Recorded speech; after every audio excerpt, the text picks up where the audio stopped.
படைத்தலைமைக்கு ஏற்கனவே இருந்த சுக்கிரவனோடு வீடணனையும் சேர்த்தான் ராமன். ராம இலக்குவராய் அவர்களை மாற்றிவிட்டான். அவர்கள் இரட்டையராயினர். வீடணன் படைத்தலைமை ஏற்று அவர்களை ஊக்குவித்தான், உற்சாகப்படுத்தினான். வாழ்த்தும் தொழிலையுடைய வானவர் சமயம் பார்த்து கொண்டிருந்தனர். வீடணன் பெற்ற வெற்றியும் பெருவாழ்வும் உலகில் யாரும் பெற்றிலர் என்று அவனை பாராட்டி வாழ்த்தினர். கட்சி மாறும் அரசியல்வாதிகளுக்கு அவன் முன்னோடியாய் விளங்கினான். சரித்திர புகழ் பெற்ற சாதனை மனிதனாய் காணப்பட்டான். உறவு கொண்டவனை விட்டு கொள்கை கண்டவனிடம் அரண் தேடி சரணடைந்துள்ளான். இது சரியா தவறா என்பதற்கு இதுவரை முன்னுரை கூறினார். களே தவிர முடிவுரை கூறியதாய் தெரியவில்லை.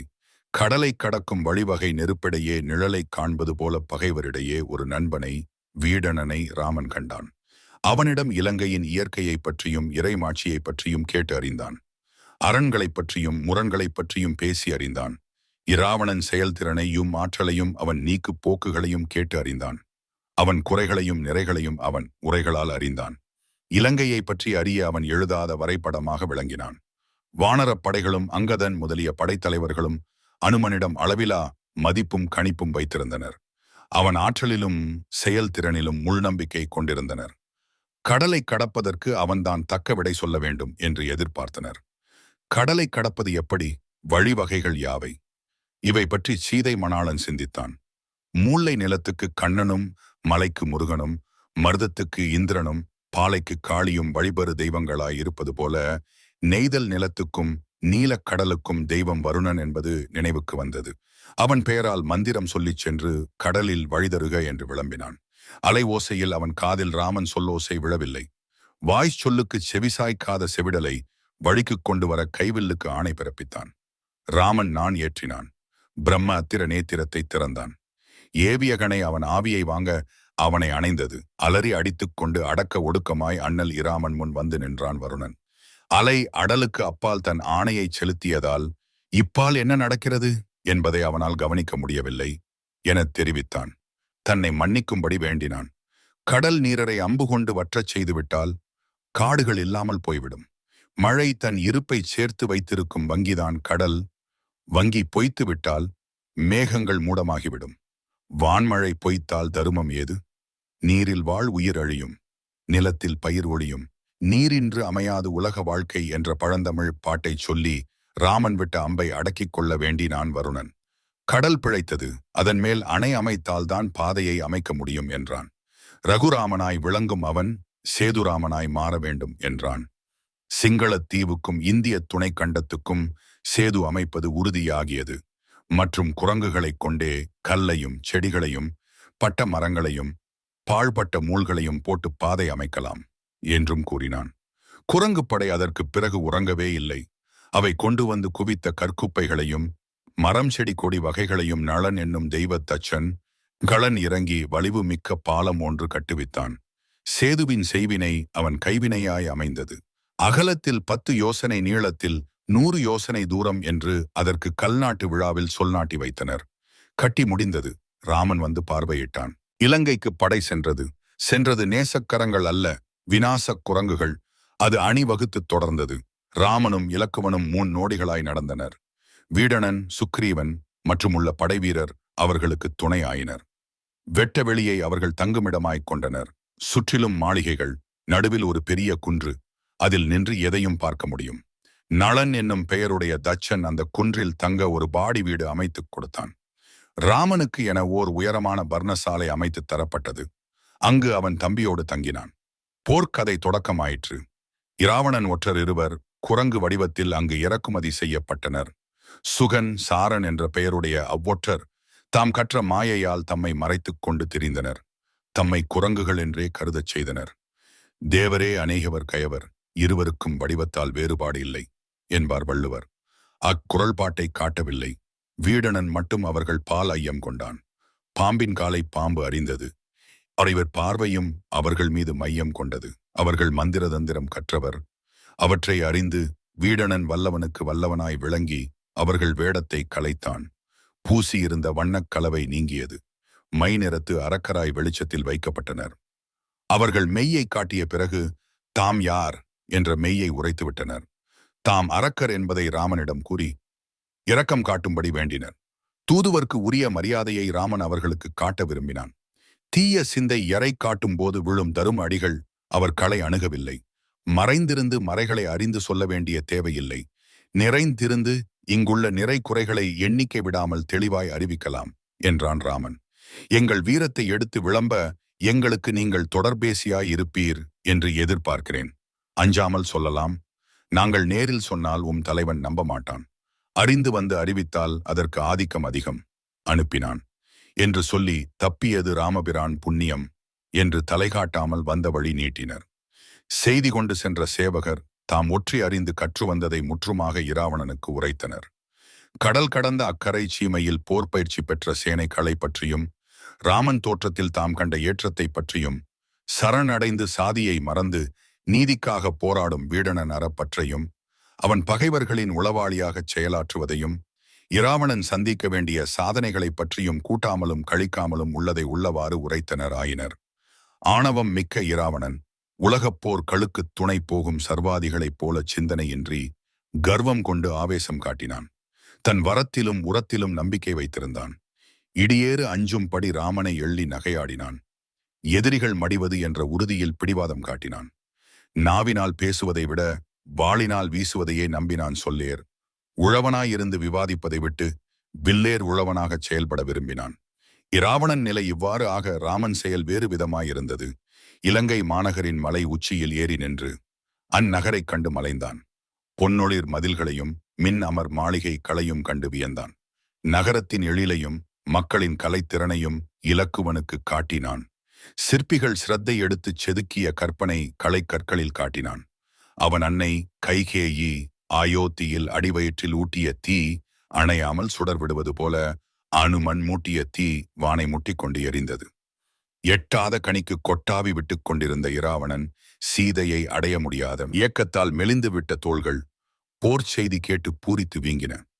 அவனுக்கு ராமனை அடையாளம் காட்ட தேவையில்லாமல் அவன் எழில் நிறை தோற்றம் அவனை யார் என்பதை அறிவுறுத்தியது. காமனும் தானும் முறையே கரும்பு வில்லையும் இரும்பு வாளையும் எரிந்துவிட்டு தலைகுனிய வேண்டும் என்பதை உணர்ந்தான். அவ்வாறே வீடணனைக் கொண்டு இலங்கை படைவீரர்களை இராமன் அடையாளம் கண்டான். சுக்ரீவன் மற்றவர்களிடமிருந்து வேறுபட்டான். சீதையின் முடிவில்லா துயருக்குக் காரணம் இராவணன் அவன்தான் என்பதை அவன் கண்டுகொண்டான். நாயைக் கண்டால் கல்லெடுத்து எரிய விரும்பும் சிறுவர் போல் அவசரப்பட்டு அவன் இராவணன் மீது பாய்ந்தான். அது நாட்டு நாய் என்று நினைத்தான். அது வேட்டை நாய் என்பதை அவன் அறியவில்லை. அது அவனை கடித்து குதறிவிட்டது. தப்பித்தால் போதும் என்று அவன் தன் தவிப்பை வெளியிட்டான். ராமன் தான் தன் இனிய துணைவனை இவ்வளவு விரைவில் இழப்பான் என்று சிறிதும் எதிர்பார்க்கவில்லை. நண்பனை இழந்தபின் அன்புடைய மனைவியை அடைவதில் அவன் மனம் ஈடுபடவில்லை.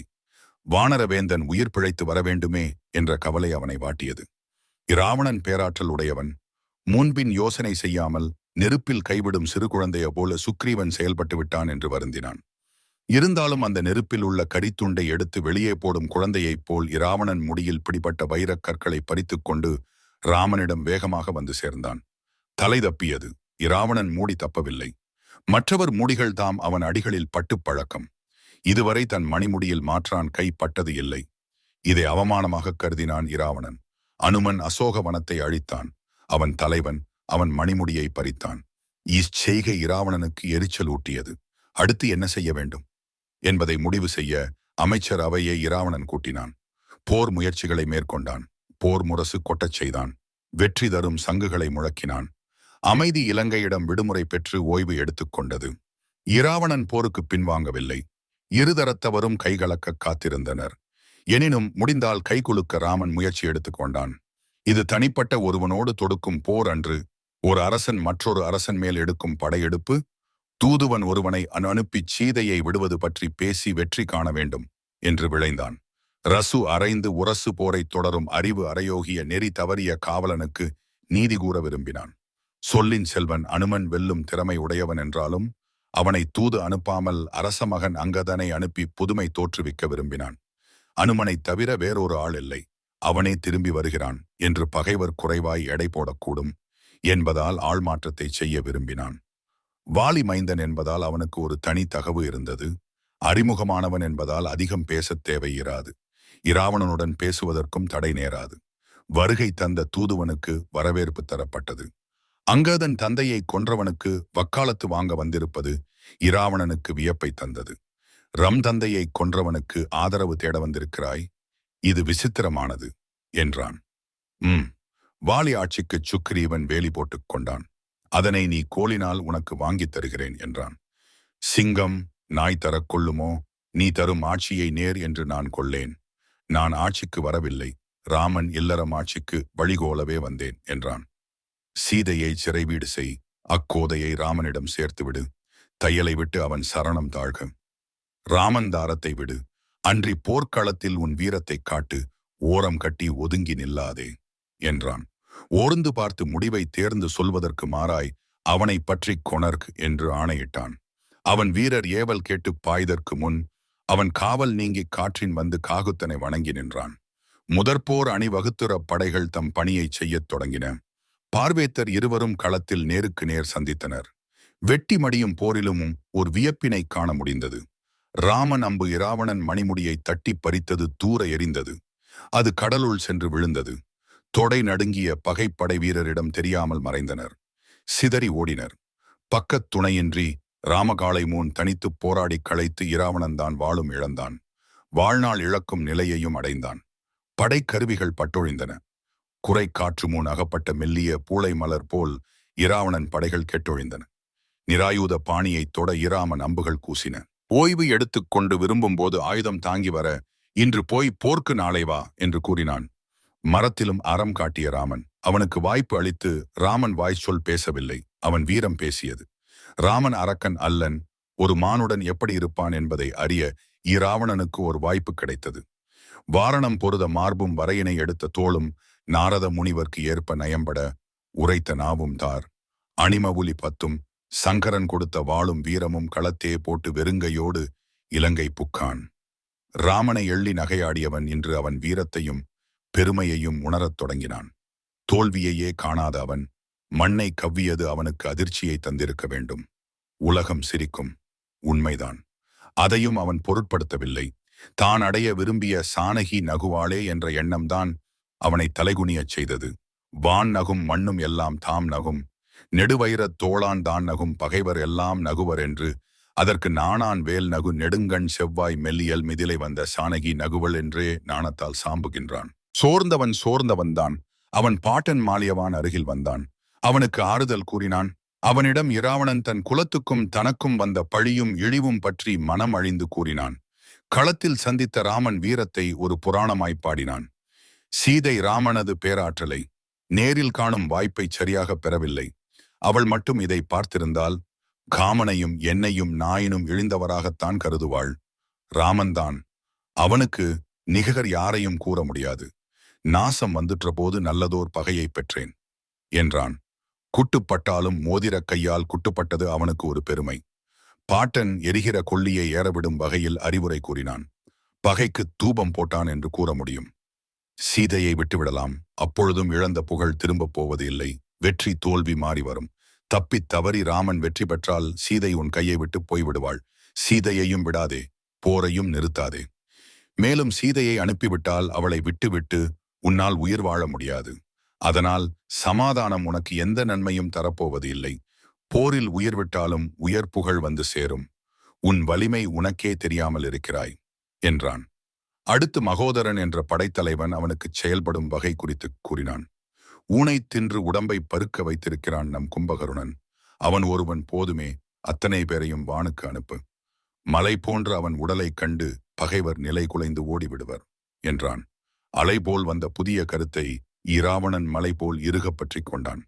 கிங்கரர் 4 கூவி கும்பகருணனை அழைத்து வருமாறு ஏவினான். அவர்களும் மல்லர்களும் இரும்பு தடிகளை ஏந்தி, உறங்குகின்ற கும்ப கண்ண, உங்கள் மாய வாழ்வு எல்லாம் இறங்குகின்றது. இன்று கான் எழுந்திராய் கரங்கு போல. வில்பிடித்த கால தூதர், கையிலே உறங்கு வாயுறங்கு, வாயினி கிடந்து உறங்குவாய் என்று சொல்லி அவனை இடித்து எழுப்பினர். உறக்கம் நீங்கிய நிலையில் செருக்கு மொழி பேசும் இராவணன் முன் கும்பகருணன் வந்து நின்றான். நின்ற குன்று நடந்து வரும் மலையை தழுவுவது போல இருவரும் தழுவிக்கொண்டனர். அன்பின் பிணைப்பு அவர்களை அணைத்தது. சொற்கள் வேறு இடை புகாமல் கட்டளை மட்டும் கால் கொண்டது. வானரச் சேனையும் மானிடர் இருவரும் நகரைச் சுற்றினார் என்றான் இராவணன்.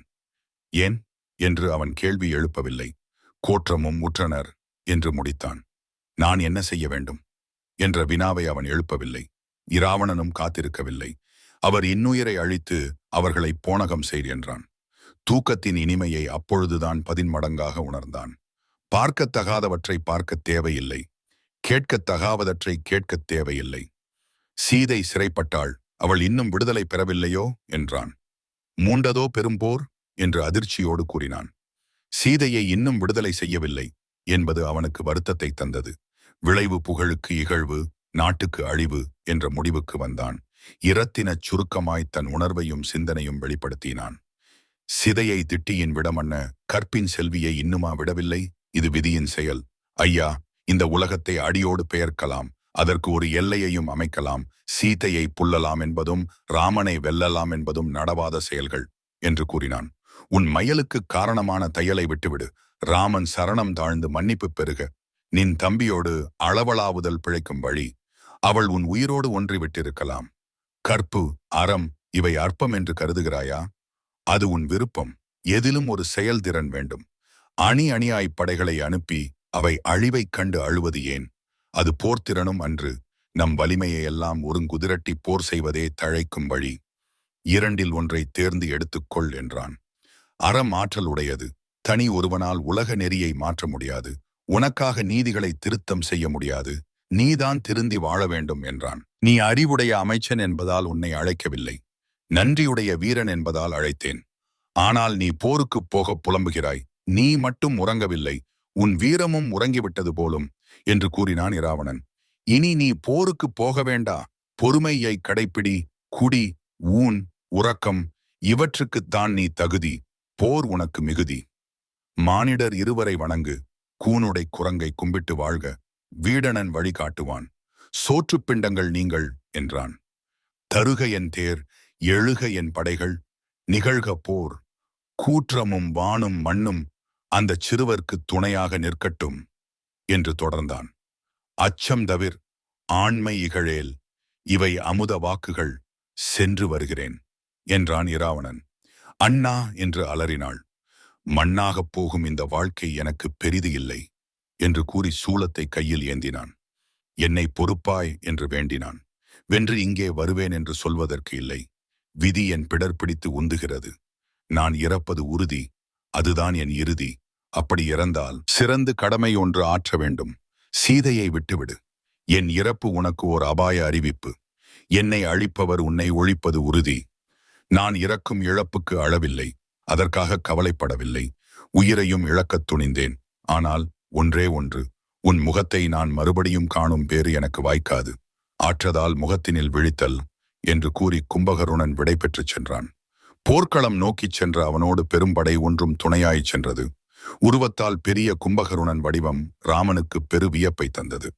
உடல் வளர்ப்பு போட்டியில் யாரும் இவனை வெல்ல முடியாது என்று முடிவு செய்தான். மலையா, மாமிசப் பிண்டமா என்று கேட்டான்.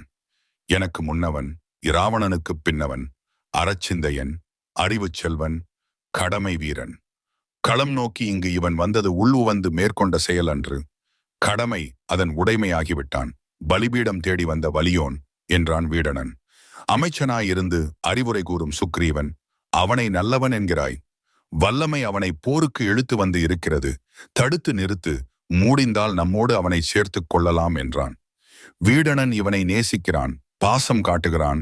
இவனை வாழவிட்டால் வீடணனும் மகிழ்வான் என்று தொடர்ந்தான். சென்று இவனை அழைத்து வரத்தானே செல்கை நன்று என்று வீடணன் விளம்பினான். கடற்பெரும் வானர சேனையை கடந்து தன் அரக்கர் பெரும்படையை வீடணன் சார்ந்தான். உடல் பெரும் தோற்றமுடைய கும்பகருணன் கால்களில் விமுந்து வணங்கினான். அவனை எழுப்பி உச்சி மோந்து உயிர் மூழ்க அணைத்துக் கொண்டு, நீ ஒருவனாவது உயிர் தப்பிப் பிழைத்தாய் என்று மகிழ்வு கொண்டிருந்தேன். நீ அபயம் பெற்றாய், அபாயம் நீங்கினாய். உபயலோகத்தில் உள்ள சிறப்புகளை எல்லாம் பெற்றாய். நீ கவிஞன், கற்பனை மிக்கவன், நிலைத்த வாழ்வினன், யான் அற்ப ஆயுள் உடையவன். அமுதம் உண்ணச் சென்ற நீ மீண்டும் கைப்பினை நாடியது ஏன்? நஞ்சினை நயந்து வந்தது ஏன்? வாழப் பிறந்த நீ ஏன் சாக இங்கு வந்தாய்? அரக்கர் குலம் அழிந்தாலும் நம் பெயர் சொல்ல நீ ஒருவன் இருக்கின்றாயன் என்று மகிழ்ந்திருந்தேன். உயிர் உனக்கு நருந்தேன். இராமனை தவிர இப்பிறப்பில் வேறு மருந்தேன். இதனை அறிந்தும் நீ இங்கு வந்தது ஏன் என்று கேட்டான். நீ உயிர் தப்பி பிழைக்கவில்லை என்றால் இப்போரில் இறக்கும் அரக்கர்க்கு எள்ளும் நீரும் தந்து ஈமக்கடன் செய்யும் வாரிசினர் யார் இருக்கின்றனர்? நீ இங்கு வருவது இன்று அன்று. இழிபிறப்பினராய அரக்கர் எல்லாரும் மேல் உலகம் அடைந்த பிறகே ஆட்சிக்கு ஆள் தேவைப்படும். உன் மீட்சியை வைத்துக்கொள் என்றான் கும்பகருணன். சொல்ல எந்தச் செய்தி உள்ளது என்றான் கும்பகருணன். வெல்ல வந்த போரில் சொல்ல வேண்டுவது யாது? இகபர சுகங்கள் இரண்டும் உனக்கு காத்து இருக்கின்றன. எனக்கு ராமன் தந்த ஆட்சியை உன் மலரடி களில் வைத்து நான் நீ ஏவிய பணி செய்ய காத்து கிடக்கின்றேன். எனக்கு தந்த ஆட்சி செல்வத்தை உனக்கு தந்துவிட்டேன்.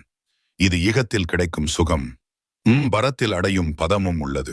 உருளுரு சகட வாழ்க்கை இதனை ஒழித்து ராமன் வீடு பேறு அருளுவான். இதைவிட வேறு பேறுகள் என்ன கூற முடியும்? வா வந்து ராமனுடன் சேர்ந்து விடு என்றான். அதற்கு